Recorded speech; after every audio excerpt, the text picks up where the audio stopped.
नमस्कार, मैं हूं शम्स ताहिर खान और आप देख रहे हैं वारदात। हिंदुस्तान के नक्शे पर कश्मीर का जो पूरा हिस्सा आप देखते हैं वह है तो भारत का हिस्सा, मगर फिलहाल पूरे भारत के कब्जे में नहीं है।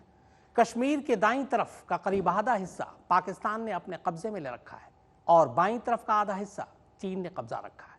भारत और पाकिस्तान में तो खैर कश्मीर को लेकर विवाद शुरू से जारी है, मगर चीन का भारत में क्या दखल? आखिर चीन ने क्यों भारत के हिस्से को अपने कब्जे में लिया हुआ है? क्यों चीन अक्साई चीन, जिसे गलवान घाटी भी कहते हैं, वहां हमेशा घुसपैठ की कोशिश करता रहता है? तो आइए आज तफसील से इस पूरे मसले को समझते हैं।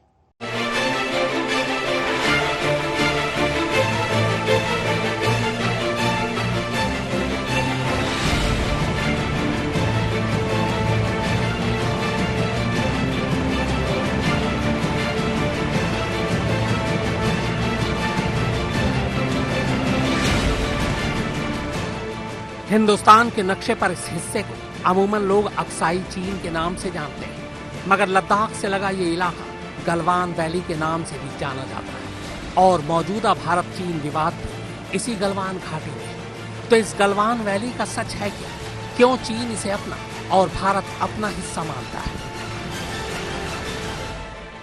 इस घाटी का नाम गलवान पड़ा कैसे और वह गुलाम रसूल कौन है जिनका नाम बार बार इस विवाद के दौरान सुनने में आता है? इन तमाम सवालों के जवाब इतिहास के पन्नों में छुपे हैं, जिसे पलटने के बाद ये सच भी सामने आ जाएगा कि आखिर इस गलवान घाटी का असली हकदार है कौन।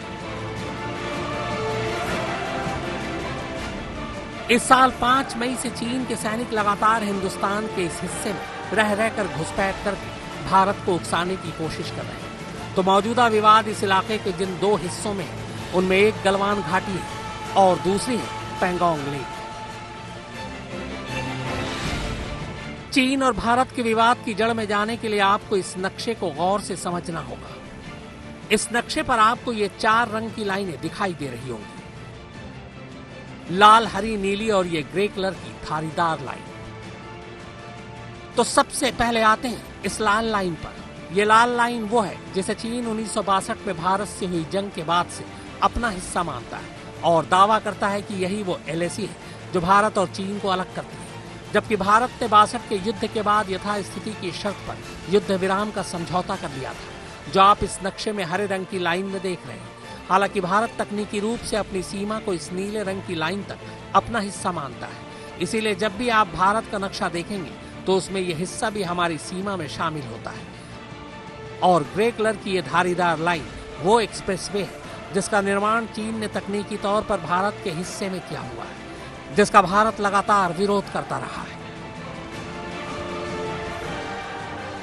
तो अब आते हैं लाइन ऑफ एक्चुअल कंट्रोल पर। यह आखिर है क्या? LAC के बारे में जानने से पहले आप बस इतना जान लीजिए कि लाइन नक्शे पर तो है मगर जमीन पर नहीं, और ये विवाद सैकड़ों साल पुराना है। कहानी की शुरुआत दरअसल होती है 20वीं सदी की शुरुआत से, और तब चीन से भारत की ये सीमा लगती ही नहीं थी, क्योंकि तब भारत और चीन के बीच में तिब्बत की सीमा थी। यह 3 जुलाई 1914 को ब्रिटिश इंडिया और तिब्बत के बीच हुए सीमा समझौते के बाद का नक्शा है।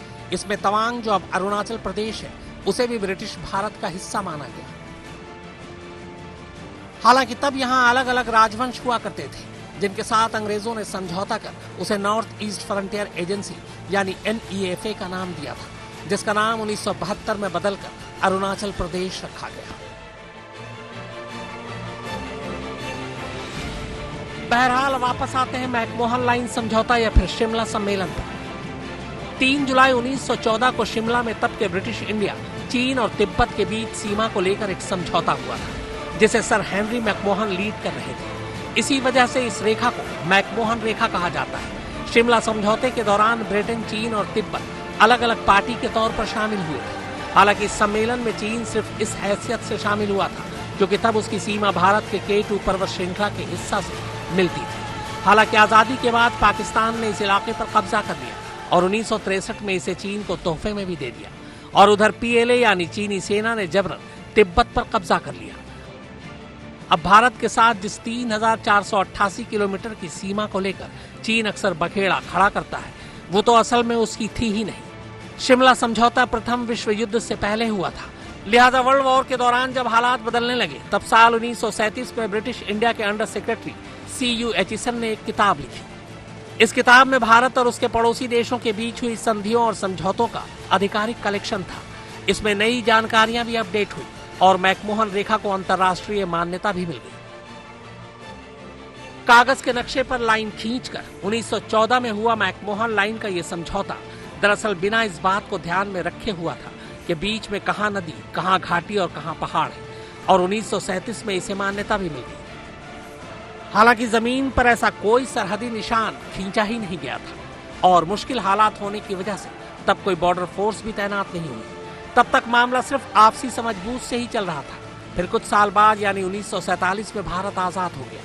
इधर भारत आजाद हुआ और उधर चीन की कम्युनिस्ट गुट ने सत्ता पर काबिज होकर 1949 में पीपुल्स रिपब्लिक ऑफ चाइना की घोषणा कर दी। बस भारत के साथ चीन के सीमा विवाद की कहानी इसी के बाद शुरू होती है।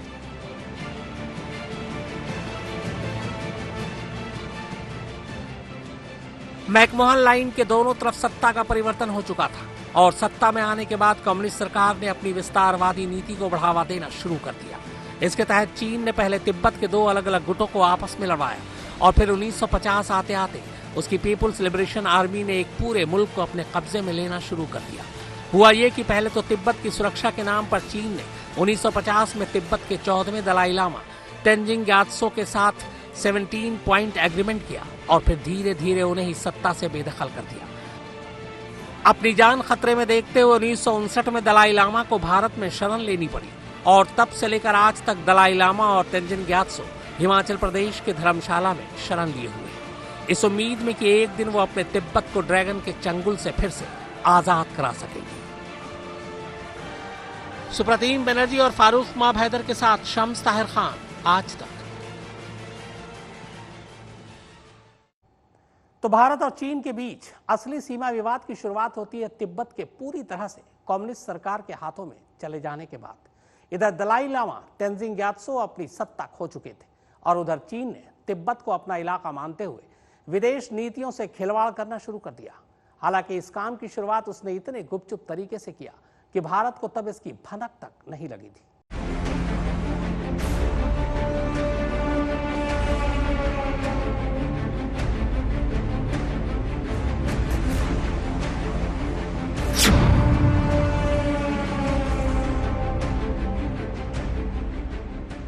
आजादी मिलने और कश्मीर को लेकर पाकिस्तान से जंग लड़ने के बाद अभी देश अपने पैरों पर खड़ा होना शुरू ही हुआ था कि चीन ने हिंदुस्तान के नक्शे पर बने इस इलाके में अपनी शतरंज की बिसात बिछानी शुरू कर दी।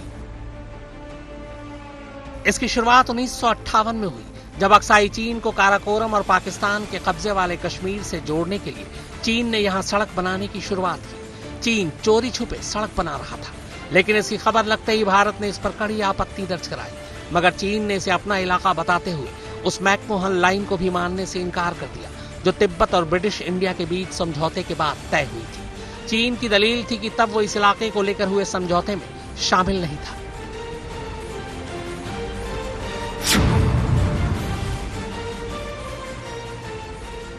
दोनों देशों के बीच 1959 में पहला विवाद पश्चिमी सेक्टर में उस वक्त हुआ जब चीन मैकमोहन लाइन से इनकार करने के बाद अपनी बनाई LAC यानी लाइन ऑफ एक्चुअल कंट्रोल पर बात करना चाहता था, मगर न तो साल 1959 में और न ही 62 में भारत इसे मानने को तैयार हुआ। भारत अभी भी मैकमोहन लाइन पर ही कायम है।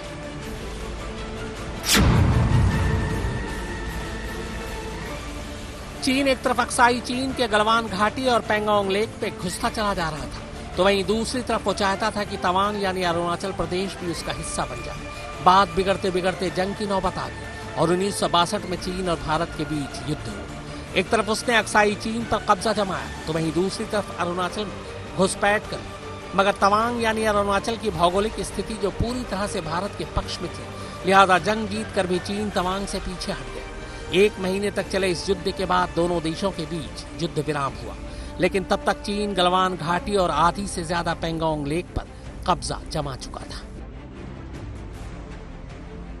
1962 से लेकर अब तक गलवान घाटी में हालात जस के तस बने हुए हैं। तो सवाल यह है कि आखिर गलवान घाटी का मसला सुलझेगा कैसे?